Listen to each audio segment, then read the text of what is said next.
So at this point we've seen that sentences are going to be true relative to a bunch of things. They're going to be true relative to a context of utterance, that is a setting in which you say it, and they're going to be true relative to things in what we're calling the index, so things like times or worlds. What McFarlane is going to do now is he's going to add one extra thing to our notion of truth. He's going to make it relative to one extra thing. And it's going to be also a kind of context, but a very different kind of context. He's going to call it a context of assessment. And a context of assessment is a simple idea. It's just, so whereas a context of utterance is a context or a concrete situation in which you're saying a sentence, a context of assessment is a concrete situation where you're assessing a sentence. And the basic idea is that by just making truth relative in this one extra way, we get this idea of a sentence being true as said in one context and being assessed in another. So the way we'll make sense of this is by looking at the particular example we're interested in, that of knowledge or knowledge claims. We'll see how truth is relative in that way for knowledge claims, according to McFarlane. And then we'll see some more general points about how he thinks relative truth is connected to facts about assertion and disagreement. So before we see relativism in action, let's quickly remind ourselves of the contextualist view of knowledge. This is going to be useful because, like invariantists, the relativist is going to say that contextualism was right, that standards and relevance get into knowledge claims somehow. But they're going to give yet another view of how they get in, and namely the standards get in through this idea of the context of assessment. So remember, contextualism said that a claim like Alice knows she has hands, that's true in a context of utterance. I've written CU here for context of utterance. And we'll now add in a world as well, so it's because we're a bit more comfortable with the idea of having another thing. So it's true in a context of utterance and in a world. Just in case, Alice has hands in every world which is compatible with Alice's evidence in W, and which is relevant in the context of utterance. So the context of utterance gives you a set of relevant worlds. You count as knowing that a proposition P is true, just in case P is true in all the worlds that are both relevant in the context of utterance and that are compatible with your evidence in the relevant world. So we have these two features as we saw before. The relativist view is very similar to this, except now it adds in this idea of knowledge claims being true relative to a context of assessment, and it says the standards come from the context of assessment.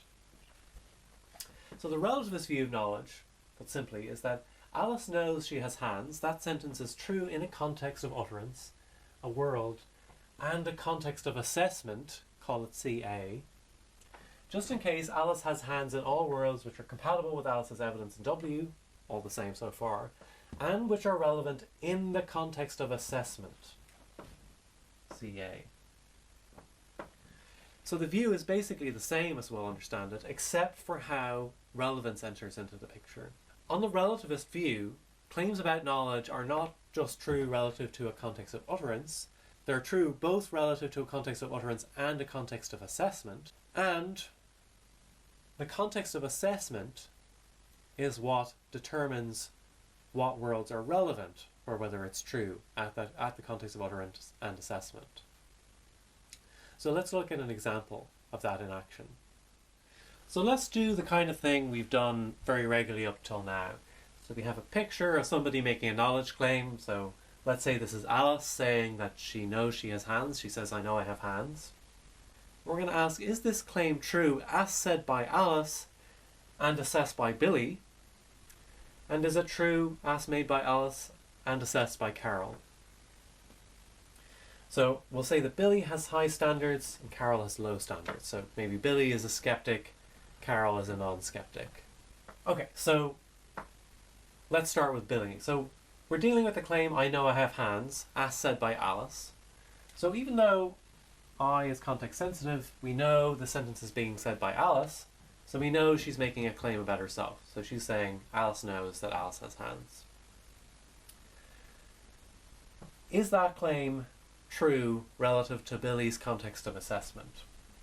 Well, remember, this is going to be true relative to Billy's context of assessment, just in case Alice has hands in all the worlds that are both compatible with Alice's evidence and that are relevant in Billy's context of assessment.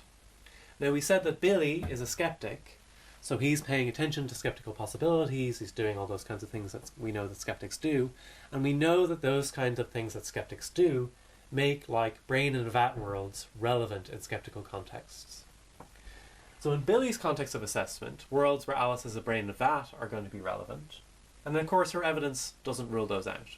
In Billy's context of assessment, worlds where Alice is a brain and a vat are both going to be relevant, and they're not going to be ruled out by Alice's evidence. So relative to Billy's context of assessment, Alice's claim is going to be false. Alice's claim, as made in her context and assessed from Billy's context of assessment, is going to be false. Predictably, something different is going to happen in Carol's case. In Carol's case, Alice's claim, well, it's made by Alice, so the I is talking about Alice. So we're evaluating the claim that Alice knows that Alice has hands, relative to her context and relative to Carol's context of assessment. But here Carol has low standards. She's not paying attention to, for example, worlds where Alice is a brain in a vat or anybody else is a brain in a vat. She's not paying attention to lotteries or anything like that. She's just in a normal context as well. So, just like we said for contextualism, worlds where Alice is a brain in a vat or other weird things are true are just not going to be relevant in Carol's context. So there's going to be no problem saying that relative to Carol's context, Alice's claim is true, because the worlds that are relevant are just sort of fairly mundane worlds, and all the sort of mundane worlds where Alice doesn't have hands are going to be ruled out by her evidence. So Alice's claim is going to be true as made in her context of utterance relative to Carol's context of assessment. So we're getting something of a handle on the notion of truth relative to a context of assessment, the kind of relative truth that Macfarlane cares about. But we can get an even better grip on it by thinking about what it's really supposed to do, and in particular, how does it connect to the norms about what you should assert, and the norms of what you should disagree with, or what you should reject. Now, of course, the basic idea and kind of very basic norm on assertion is that you should assert things that are true, or you shouldn't say things that are not true, or that you should live up to that idea as best you can. But once we've got truth that's relative in this way, it becomes less straightforward to say things like that. Because when I say, well, you should assert things that are true, the obvious question is, well, relative to who? Relative to what context of assessment? Do you mean mine, the person who's asserting, the person who's disagreeing, some third party? What is the right context of assessment for when you're asserting? Macfarlane's answer is that on his relativist view, you should assert things only if they're true when the context of the assessment is the same as the context of use.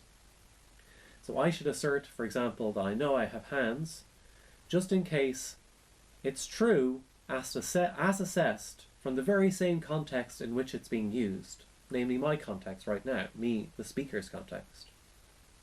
So in particular, if I, for instance, have low standards right now, then it looks like I'll be able to assert things like I know I have hands. Because as used in my context, it's also true as assessed from my context. Because my context, if I'm assessing it from my context, then the worlds that are relevant to me are the worlds that are relevant for determining whether it's true in the context of assessment.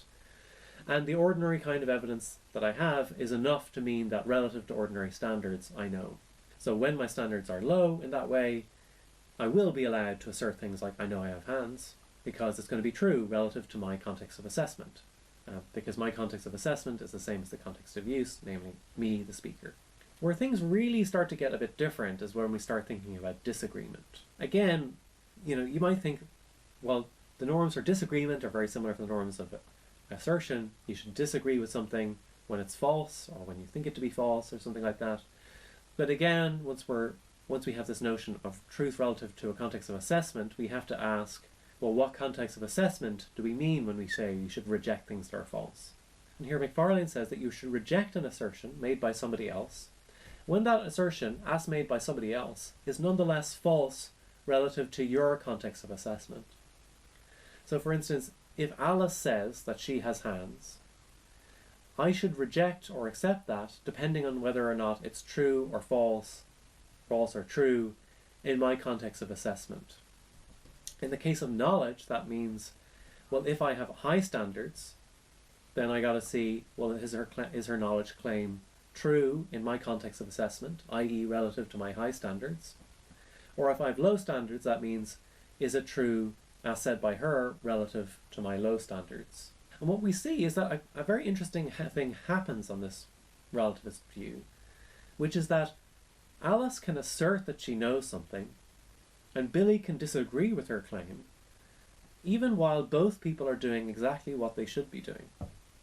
So imagine that Alice and Billy just have different standards. Alice has low standards, Billy has high standards.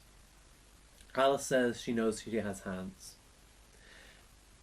Was her assertion correct on the relativist rules of assertion?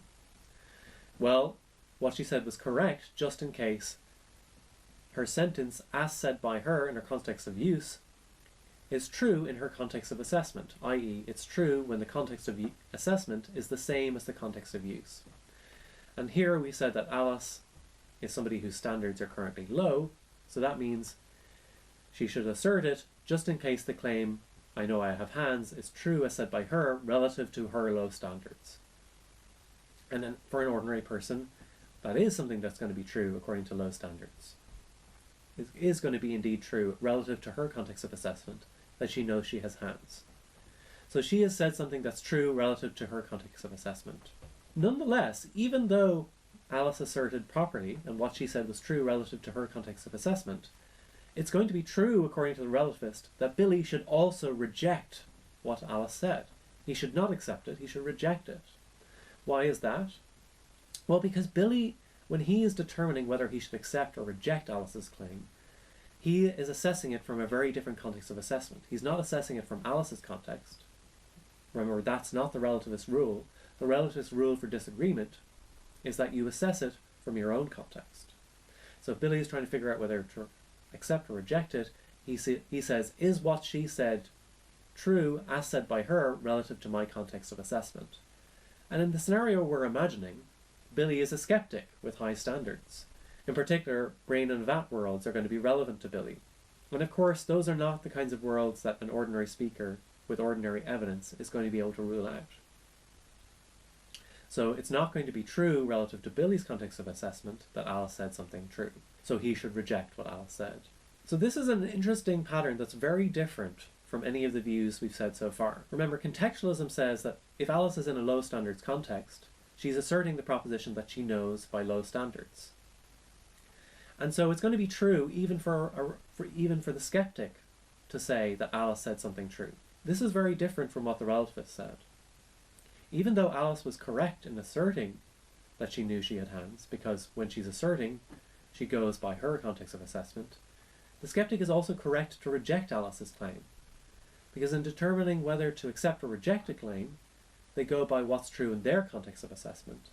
And so when their context of assessment is different from the person who is saying it, they can reject a claim even when it was perfectly true for the person who was saying it. So in these kinds of disagreement cases, we get a very different result from what happens with standard contextualism.